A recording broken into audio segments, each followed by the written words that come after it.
नमस्कार मेरे पेंशनर साथियों आज मैं आपके लिए चार बड़ी खबरें लेके आया हूं और ये खबरें आपके लिए जानना काफ़ी इंपॉर्टेंट है।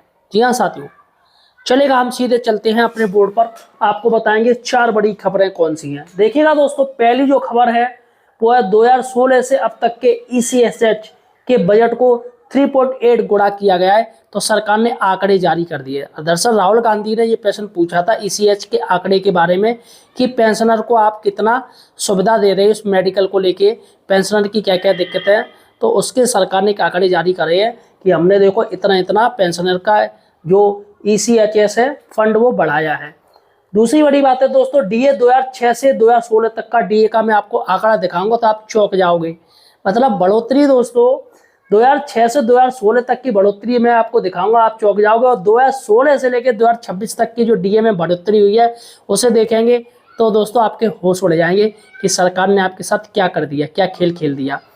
तीसरी बड़ी बात है दोस्तों, कम्यूटेशन पीरियड पर कोर्ट ने सरकार को लगाई फटकार और चलाया डंडा।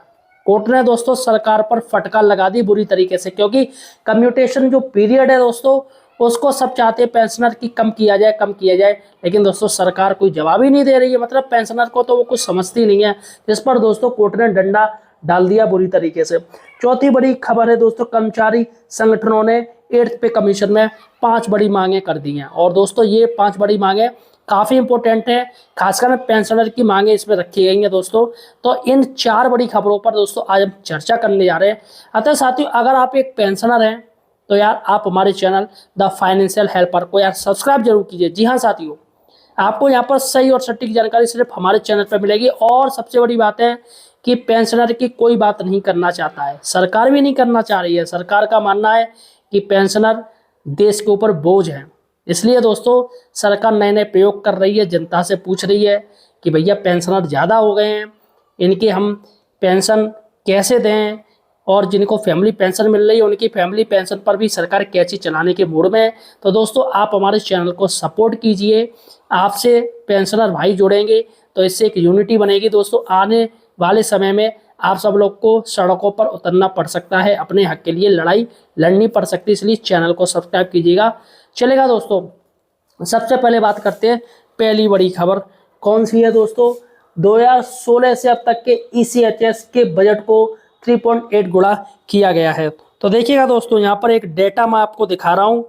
ये डेटा दोस्तों ईसीएचएस हेतु बजट है।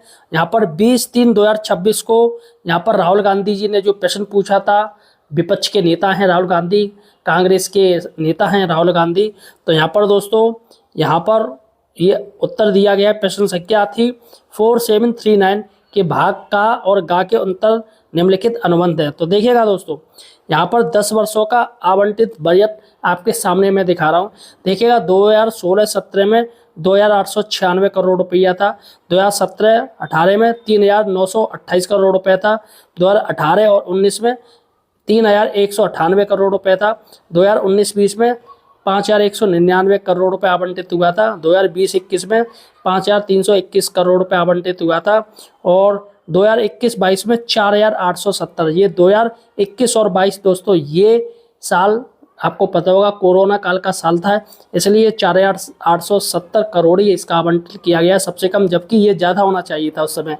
तो 2022 और 23 में 6,929 का दोस्तों और 2023-24 में 9,880 का किया गया और 2024-25 में 10,928 का और 2025-26 में 11,000 करोड़ रुपए में दोस्तों ये किया गया है। अगर दोस्तों हम शुरुआत में अगर माने, देखिएगा वर्ष 2016 और 17 की अब माने तो 2016 और 17 की माने तो यहाँ पर है 2,896 और अब जो बात करें 2026 की बात करें तो इसमें 11,000 करोड़ रुपए। तो यानी कि 3.8 ये जो अंतर है दोस्तों इसका और इसका अंतर है वो 3.8 गुना, 3.5 गुना से ज़्यादा बजट दोस्तों बड़ा है। और ये सरकार की तरफ से केंद्र सरकार की तरफ से उत्तर दिया गया है। चलेगा दोस्तों, दूसरी बड़ी खबर पर हम चलते हैं कि डीए, जी हाँ दोस्तों, डीए या डीआर में कितना अंतर है दोस्तों। देखिएगा दोस्तों, अगर आप ये आंकड़ा देखोगे तो मुझे लग रहा है ये आंकड़ा आपको चौंका देगा क्योंकि दोस्तों ये आंकड़ा आप देखोगे तो कहोगे यार सरकार ने किस तरीके से धोखा दिया। देखिएगा दोस्तों, डीए 2006 और 2016 में 125% की बढ़ोतरी हुई। कितनी? 125% की बढ़ोतरी हुई थी दोस्तों। अब 2016 से 2026 में जो बढ़ोतरी आप देखोगे तो आप होश आपके उड़ जाएंगे। 58%, सिर्फ 58% डीए डीआर की बढ़ोतरी की गई है सरकार ने। मतलब 2026 में 58% है, और दोस्तों अभी 58 ही चल रहा है, अभी 2% और बढ़ेंगे तो 60% होगा। लेकिन दोस्तों कितना अंतर आप देख रहे हो। सरकार बिल्कुल दोस्तों आपके सामने ये अंतर मैंने दिखा दिया, आप चौंक जाओगे। और स्थिति क्या आप देखिएगा, सरकार कहती है कि हम 5वीं सबसे बड़ी अर्थव्यवस्था हैं, हमारे पास ये है, हमारे पास वो है, हम पूरा विकसित बना रहे हैं, हम ये कर रहे हैं वो कर रहे हैं। लेकिन दोस्तों जब पेंशनर की पेंशन देने के मामले की बारी आती है या कर्मचारियों का वेतन बढ़ाने की बात आती है, वैसे ही सरकार, ऐसा लगता है कि सबसे गरीब देश भारत ही है। अब सोचिएगा दोस्तों, वेतन और पेंशन के मामले में इंडिया की हालत बांग्लादेश से भी बदतर है, श्रीलंका से भी बदतर है और केन्या से भी बदतर है, इन देशों से भी बदतर है। और सरकार कह रही है हम बहुत ही जल्दी तीसरी सबसे बड़ी अर्थव्यवस्था बनने वाले हैं। तो फिलहाल साथियों कन्नी कथनी में आप अंतर देखिएगा। चलेगा दोस्तों, तीसरी बड़ी खबर है कम्यूटेशन पीरियड्स पर दोस्तों कोर्ट ने चलाया डंडा। या दोस्तों केंद्र सरकार यहाँ की बातें करती है, लेकिन दोस्तों कोर्ट ने ऐसा डंडा चलाया है जिस पर दोस्तों अब यहाँ पर सरकार यानी राज्य सरकार को बताना पड़ेगा कि क्या स्थिति है। देखिएगा दोस्तों, एक न्यूज़ देखिएगा, ये आपका हिमाचल प्रदेश की न्यूज़ है, जिसमें कम्यूटेशन की अवधि कितनी है स्पष्ट करे राज्य सरकार। ये हाईकोर्ट ने सवाल पूछा है राज्य सरकार से। देखिएगा यहाँ पर हम देख रहे हैं क्या है न्यूज़, ये न्यूज़ आप पढ़ लीजिए, काफ़ी इंपॉर्टेंट है। याचिकाकर्ता ने बताया पेंशनरों से 15 साल तक कम्यूटेशन का पैसा ले रही प्रदेश सरकार, रिकवरी 12 साल में होती है पूरी। रिकवरी 12 साल में होती पूरी। तो यहाँ पर जो रिकवरी की बात हो रही है वो 12 साल में हो जाती है पूरी, लेकिन फिर भी 15 साल का कम्यूटेशन का पैसा ले रही है सरकार। अब राज्य सरकार क्या कर रही है, तो केंद्र सरकार की पॉलिसी है, केंद्र सरकार ले रही है तो भैया राज्य सरकार नहीं देगा। शिमला हाईकोर्ट ने कम्यूटेशन मामले में राज्य सरकार से स्पष्टीकरण मांगा। एक याचिका पर सुनवाई करते हुए अदालत ने कहा कि सरकार अगली सुनवाई में स्पष्ट करे कि कम्यूटेशन की अवधि कितनी है। इस मामले में न्यायाधीश विवेक सिंह और न्यायाधीश रमेश वर्मा की खंडपीठ में 7 जनवरी को सुनवाई होगी। पहले इस मामले की सुनवाई हिमाचल हाईकोर्ट के तत्कालीन कार्यवाहक मुख्य न्यायाधीश तरलोक सिंह चौहान की खंडपीठ कर रही थी। सोमवार को याचिकाकर्ता की ओर से अदालत को बताया कि राज्य सरकार कम्यूटेशन का पैसा पेंशनरों से 15 साल तक लेती है, जबकि पैसे की रिकवरी 12 साल में पूरी हो जाती है। यानी 3 साल का उनको पैसा एक्स्ट्रा देना पड़ रहा है। 15 साल तक पैसे की रिकवरी करना और लेना सीसीएस पेंशन रूल्स का उल्लंघन है। अन्य राज्यों में कम्यूटेशन की अवधि 12 और कुछ में 13 वर्ष की निर्धारित की गई है। सरकार की ओर से अदालत ने बताया कि इस उच्च कमेटी के साथ विचार विमर्श कर राय लेना जरूरी है। तो यहाँ पर साथियों सबसे बड़ी बात है कि केंद्र सरकार को इस पर एक स्पष्ट कानून बनाना चाहिए कम्यूटेशन को लेके। फिलहाल साथियों यहाँ पर कोई बात नहीं हो रही है। देखिएगा मोतमीन को हटाने का आदेश है। तो यहाँ पर दोस्तों एक मैं आपको बता दूं तो यही मामला है दोस्तों, जो कि अब देखिएगा यहाँ पर सरकार ने कहा है, अदालत ने कहा है कि कम्यूटेशन में साधारण ब्याज लिया जाता है या चक्रवृद्धि ब्याज, इस पर भी स्थिति स्पष्ट करने के लिए बात कही गई कि आप सरकार साधारण ब्याज ले रही है, चक्रवृद्धि ब्याज ले रही है।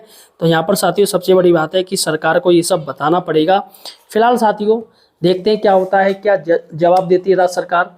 और चौथी बड़ी बात है दोस्तों, कर्मचारी संगठनों ने 8th पे कमीशन में मांगी 5 प्रमुख मांग। तो दोस्तों यहाँ पर मैं आपको 5 प्रमुख मांग उनकी बताने जा रहा हूँ। आखिर वो 5 मांगे कौन सी हैं।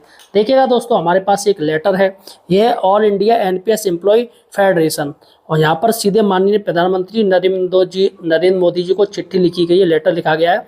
विषय है देश भर में केंद्रीय कर्मचारियों, राज्य कर्मचारियों तथा केंद्रीय स्वास्थ्य ऑटोनोमस बॉडीज के कर्मचारी के संबंधित प्रमुख मांगों के संबंध में। देखिएगा माननीय जी all India NPS employees federation देश भर के लाखों कर्मचारियों के हितों में वेतन आयोग के गठन की दिशा में पहल तथा राष्ट्रीय पेंशन प्रणाली में कुछ महत्वपूर्ण परिवर्तन करने के लिए आपको हृदय से आदर व्यक्त करता है। यह कदम कर्मचारियों के हितों में प्रति आपकी सकारात्मक प्रतिबद्धता को दर्शाता है। साथ ही फेडरेशन आपका ध्यान कुछ गंभीर समस्याओं की ओर आकर्षित करना चाहता है जो अभी भी कर्मचारियों के मध्य विद्यमान है और जिनका समयबद्ध और समाधान अत्यंत आवश्यक है। देखिएगा पहला पॉइंट है 8वें वेतन आयोग की समयबद्ध रिपोर्ट जारी करी जाए। तो यहाँ पर 8वें वेतन आयोग की सिफारिशों को अधिकतम 200 दिनों के भीतर तैयार कर केंद्र सरकार प्रस्तुत करे, स्पष्ट समय सीमा निर्धारित की जाए। आयोग गठन में विलंब के कारण मकान किराया, एचआरए और प्रवहन भत्ता यानी टीए एवं अन्य वित्तीय लाभों में कर्मचारियों को संभावित हानि की आशंका है।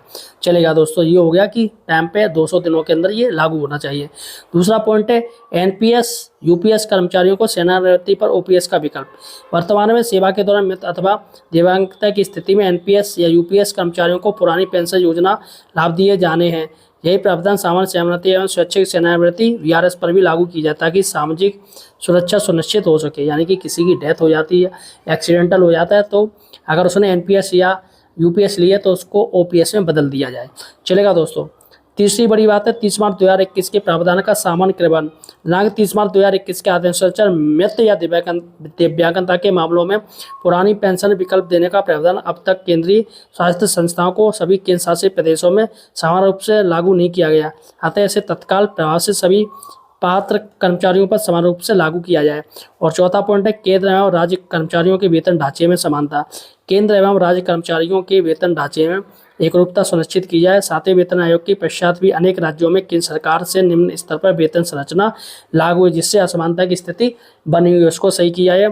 और पांचवा पॉइंट है नियुक्ति तिथि से वरिष्ठता एवं पेंशन लाभ।